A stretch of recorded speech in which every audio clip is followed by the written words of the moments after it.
Hello, my dear friends. How are you? I hope you all are fine. Welcome to my channel Law Scholars and Legal Issues. I am Advocate Vanita. I am presenting here again with another important concept that is relating to IPC. IPC की हम general exception का जो provisions है वो discuss कर रहे हैं. Last class में मैंने आपको मिस्टेक ऑफ लॉ करवाया था और आज हम स्टार्ट कर रहे हैं नेक्स्ट जो जनरल एक्सेप्शन में फॉल करता है section 80 that is related to accident. कि अगर एक्सीडेंटली कोई एक्ट हो जाता है आपने जानबूझकर नहीं किया तो उस मैटर में जो है आपको एक्सेप्शन है, आपको छूट मिल सकती है. तो देखिए इस प्रोविजन को देने का मतलब क्या है, ऐसा क्या रीजन हो गया कि एक्सीडेंट वाला मैटर जो है उसको हमने एक्सेप्शन में रखा. देखिए कोई भी पर्सन जो है अपने किसी भी एक्ट में परफेक्ट नहीं है. मान लीजिए हम कोई डिसीजन लेते हैं तो जरूरी नहीं कि हम अपने डिसीजन में बिल्कुल एक्यूरेट हैं. और अगर नॉर्मल हमारा ह्यूमन कंडक्ट देखें तो हम जो है कई बार क्या है कि नॉर्मल ह्यूमन कंडक्ट में कई बार हम किसी फैसले को लेने में भी गलती कर देते हैं. मान लीजिए मैं आपको एक एग्जांपल के थ्रू करवाती हूं. मान लीजिए एक कोई व्यक्ति है ए, वो यहाँ पर खड़ा है. इधर क्या है कि झाड़ियां वगैरह है. अब इन झाड़ियों में क्या हुआ कि ए को जैसे पता था कि इधर के एरिया में क्या है जंगली जानवर बहुत होते हैं, तो यहाँ पर हल्की सी आवाज सी हुई और ए को लगा कि यहाँ कोई जानवर है. ए के पास गन था, उसने गन से शॉट किया. जब गन से शॉट किया तो क्या हुआ कि वहां पर कोई जानवर नहीं था बल्कि कोई इंसान था और उस इंसान की उसकी वजह से डेथ हो गई है. तो ये क्या होगा, एक्सीडेंटली होगा. इसकी कोई इंटेंशन नहीं थी, जानबूझ के इसने कुछ नहीं किया था, तो यहाँ पर उसको एक्सेप्शन में फॉल कर जाएगा. तो अगर हम देखें इस चीज को आगे हम देख लेते हैं कि एक्सीडेंट है क्या. वैसे सेक्शन 80 में क्या प्रोविजन है. Accident in doing a lawful act. कोई लॉफुल एक्ट कर रहा था कोई व्यक्ति और उसको करते करते ही कोई एक्सीडेंट हो गया. Nothing is an offence. Nothing is an offence नो से शुरू हो रहा है. Which is done by accident. या तो एक्सीडेंट से हुआ या मिसफॉर्चून से हुआ. मिसफॉर्चून के मतलब जिसके साथ ट्रेजेडी हो गई है, कि जिसके साथ दुर्भाग्य हो गया है. And without any criminal intention. Second ingredients क्या है कि ना तो उसकी कोई क्रिमिनल इंटेंशन थी और ना ही कोई नॉलेज थी कि उसको जो है कोई ऐसा एक्ट जो उसने किया था वो लॉफुल एक्ट किया था, लॉफुल मैनर में किया था, लॉफुल मीन्स में किया था और प्रॉपर केयर एंड क्वेश्चन किया था. तो पहला इंग्रेडिएंट हो गया कि एक्ट डन बाय एक्सीडेंट और misfortune. Second, no criminal intention और knowledge. Third, done the act in lawful that is a lawful act, lawful manner, lawful means and proper care and caution. देखिए जब भी आप bare act को पढ़ते हो इस हिसाब से पढ़िए कि आपको माइंड में छप जाए कि क्या इसके इंग्रेडिएंट्स निकल कर आ रहे हैं. अगर हम एक एग्जांपल समझ लेते हैं यहाँ पर तो थोड़ा सा और क्लैरिफाई हो जाएगा. ये एग्जाम्पल दिया हुआ है कि A is at work with hatchet. Hatchet नहीं है, सॉरी, ये है यहाँ पर हैचर. यहाँ पर टी वर्ड आएगा तो इस स्पेलिंग को मैं हाईलाइट कर रही हूँ, बॉक्स बना रही हूँ. इसकी स्पेलिंग जो है आप ऊपर मैं इसको क्रॉस भी लगा देती हूँ कि स्पेलिंग जो है वो रॉन्ग है. कह रहे हैं कि वर्क कर रहा था हैचर से. The head flies of. Head flies का मतलब है कि कुछ फ्लाइज मक्खियां थी. Of and sorry, head flies का मतलब होता है जो उसके ऊपर वाला हिस्सा था. हेड फ्लाइज का मतलब हिस्सा. जैसे आपने देखा होगा कि हैचर होता है कुल्हाड़ी. कुल्हाड़ी किस तरीके से होती है, ये होती है कुल्हाड़ी. अगर किसी ने नहीं देखी है तो यहाँ पर इसके क्या लगा होगा, ऐसे करके ना कोई शेप बनी होती है इस टाइप से. मेरे से भी नहीं बन रही है, ऐसे करके कोई शेप होती है जो ये कुल्हाड़ी बन गई है.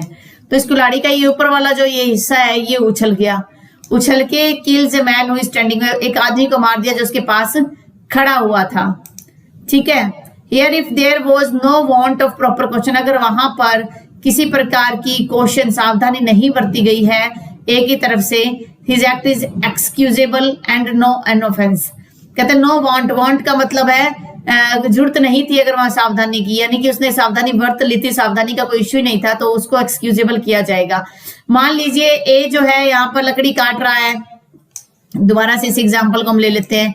ए जो है लकड़ी कट कर रहा है और उसको पहले से पता है कि जो इसकी कुल्हाड़ी है इसको लूज है. ये लूज होने के बावजूद उसने इसको रिपेयर नहीं करवाया, तो यहाँ पर उसका प्रॉपर क्वेश्चन नहीं है. इस वजह से उसको इसके अंदर नहीं लाया जाएगा, उसको पनिशेबल माना जाएगा. फिर इसके इंग्रेडिएंट्स डिस्कस कर लेते हैं. The act was result of accident और मिसफॉर्चून. एक्सीडेंट या मिसफॉर्चून से कोई एक्ट हुआ हो. और जो वर्ड एक्सीडेंट और मिसफॉर्चून है वो कहीं भी डिफाइन नहीं किया गया. एक्सीडेंट का मतलब ये एक्सीडेंट जो वर्ड है वो एक्सीडर शब्द से आया है जिसका मतलब होता है हैपन और बीफॉल अपन whenever we use this term daily life। तो डेली लाइफ में यूज करते हैं तो इसका मतलब है कि हमारे पास इसका कोई कंट्रोल नहीं था। एज दिस एक्सीडेंट हैपन, ये कहते हैं ना कि एक्सीडेंट हो गया भाई। This indicate the core of the general exception, the main जो कोर है, मेन जो इसका क्रक्स है, मेन जो इसका सार है जनरल एक्सेप्शन का, वो ये है कि there was no fault of the party, party का कोई दोष नहीं था। Which led to the unwanted consequences, ना उसे पता था कि कोई ऐसी कंसिक्वेंसेज, ऐसे कोई परिणाम हो जाएंगे। The second term is misfortune. Misfortune जो एक तरीके से साइनोनिम हो सकता है बैड लक का। बैड लक का साइनोनियम है कि दुर्भाग्यवश किसी के कोई प्रॉब्लम हो गई है। एन इवेंट जो अनडिजायर्ड, जिसकी हमें इच्छा ही नहीं थी, ऐसा कुछ इवेंट हो गया। Misfortunes are similar to accident but with the only difference that accident result in harm to other. Accident का क्या है, एक्सीडेंट दूसरों को हार्म करता है, बट मिसफॉर्चून कई बार खुद को ही हार्म पहुंचा देता है, खुद को ही चोट पहुंचा देता है। तो ये दोनों की दोनों टर्म अगर कहीं पर यूज हो रही है तो उस मैटर में जो है आप इस एक्सेप्शन में फॉल कर जाओगे। In state of Maharashtra versus Ranga Swami के केस में क्या हुआ, accused has gone for hunting. Accused क्या कर रहा है, शिकार के लिए जा रहा है, जहां पर वो फायर कर देता है एक वस्तु पर, विच एक्सीडेंटली हिट ह्यूमन, जिससे एक ह्यूमन बीइंग मर जाता है। द गन जो है वो अनलाइसेंस्ड थी।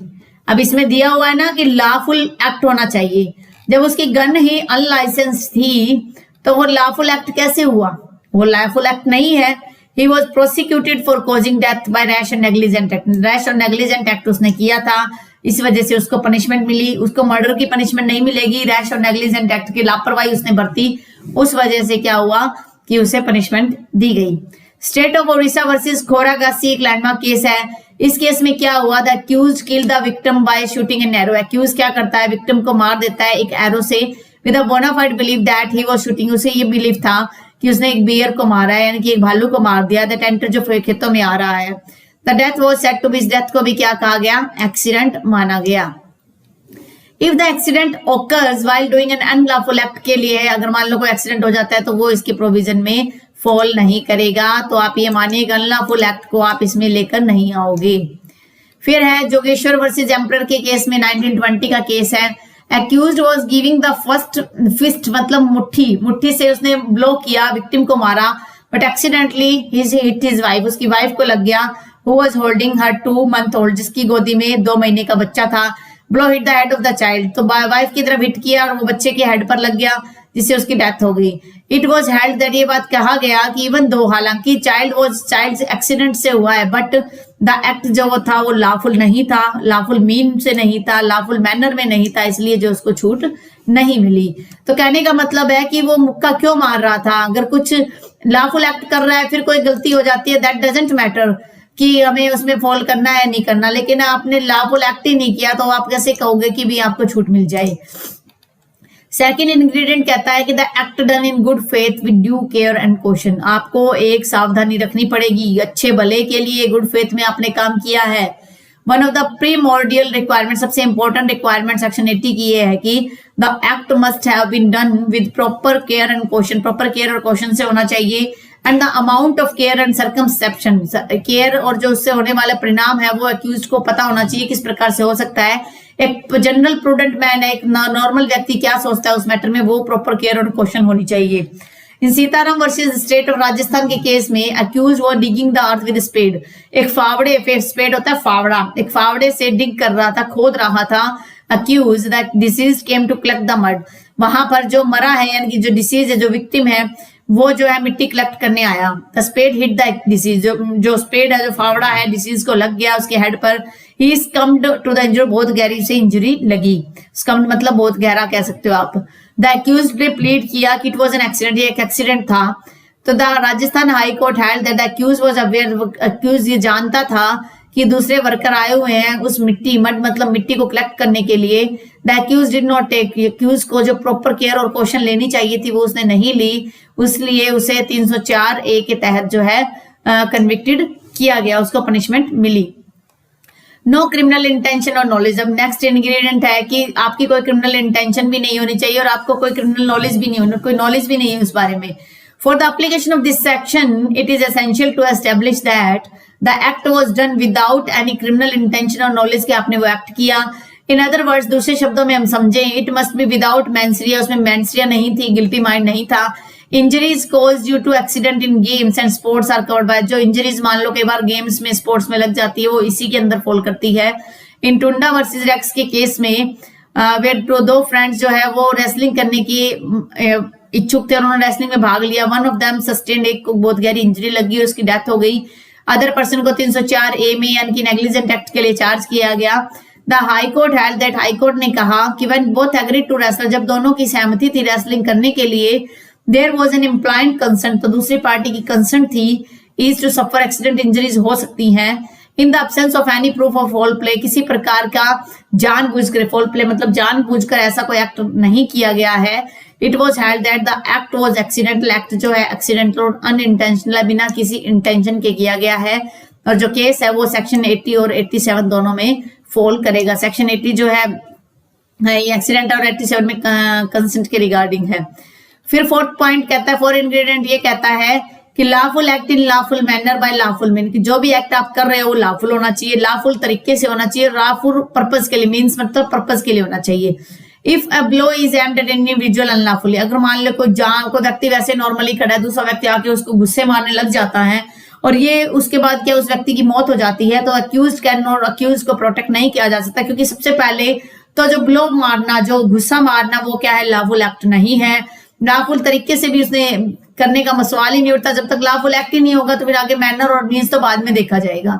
Where a mother was angry with their child, एक जो माँ है वो अपने बच्चे से नाराज और एक स्मॉल आयरन बार उठाती है और उसे उसकी तरफ फेंकती है, जिससे क्या है वो बच्चा दूसरे बच्चे को लग जाती है जो रूम में आ रहा था और इससे उस बच्चे की डेथ हो जाती है। कोर्ट ने इस मैटर में ये बात, हालांकि वो जजमेंट इंपॉर्टेंट नहीं है, कोर्ट ने ये बात कही कि the woman was guilty, woman guilty है, हालांकि उसकी कोई इंटेंशन नहीं थी बच्चे को मारने की, लेकिन उसने जिस तरीके से मारा वो इम्प्रॉपर मोड था, सही तरीका नहीं था अपने बच्चे को सही रास्ते पर लाने के लिए। कि एक माँ जो है अपने बच्चे को लोहे की रोड से मारेगी तो ये कोई बेस्ट तरीका नहीं है कि उसको सही रास्ते पर लाया जा सके, तो इस तरीके से जो है उसको जो है उसमें पनिशमेंट दी गई। तो आज का हमारा मेन जो है एक्सीडेंट पर इतना ही कंसर्न है मेरा, इससे ज्यादा मुझे नहीं लगता कि इसमें कुछ आएगा। फिर भी आपको कोई डाउट हो तो आप मुझे बता सकते हो। तो सबसे पहला इंग्रेडिएंट है कि act done, the act was result of the accident और मिसफॉर्चून होना चाहिए उसमें। सेकंड है कि आप लिख सकते हो कि no criminal intention, the act done in good faith with due care and caution. फिर आगे है फोर्थ पॉइंट है कि lawful act in lawful manner lawful mean. तो इस तरीके से अगर कोई एक्ट होता है तो आप जो है जनरल एक्सेप्शन में फॉल कर जाओगे। तो आज का ये एक्सीडेंट का लेक्चर हमारा यहीं कंप्लीट होता है। मैं ज्यादा लेंथी लेक्चर बना के अपलोड नहीं कर रही हूँ, वैसे इसमें इतनी रिक्वायरमेंट भी नहीं है और हमें फास्टली भी करना है। तो आई होप आपको आज का लेक्चर अच्छा लगा होगा। अगर आपको अच्छा लगा है तो आप मेरे वीडियो को लाइक कर सकते हो, वो भी आपकी इच्छा है। मैं कोई ये तो हूं नहीं कि आपके प्रेशर डाल रही हूँ कि आपको लाइक करना ही पड़ेगा। अगर आप मेरे चैनल पे न्यू और फर्स्ट टाइम इस वीडियो को देख रहे हो और आपको लगता है वीडियो आपके लिए काफी हेल्पफुल हो सकता है इन फ्यूचर के एग्जाम के लिए, तो आप मेरे चैनल को सब्सक्राइब कर सकते हो और बेल आइकन पर भी क्लिक कर सकते हो, जिससे फर्दर जो भी नोटिफिकेशन आएगा सबसे पहले आपको मिल जाए और आप जो है वीडियो से बेनिफिट उठा सके। पंजाब के एरिया में भी कोरोना का काफी ज्यादा इश्यू राइज हो चुका है। पंजाब के बैंक के अंदर भी काफी एम्प्लॉय जो कोरोना पॉजिटिव पाए गए हैं, स्कूल के टीचर्स भी पॉजिटिव पाए गए हैं, तो वहां पर ये इश्यू बढ़ रहा है। तो it may be possible that in other places it can also be spread, ये और भी फैल सकता है। तो मेरी आप सभी से ये भी रिक्वेस्ट है कि इस काल में, इस कोरोना के पीरियड में, फिर भी चाहे कितना ही उसके केसेस कम आ रहे हैं, फिर आपको अपनी हेल्थ का ध्यान रखना चाहिए। पता नहीं कब किसको लापरवाही की वजह से आप भी कोरोना पॉजिटिव हो जाओ। Stay home, stay safe, stay healthy. Thank you for watching. Have a nice day.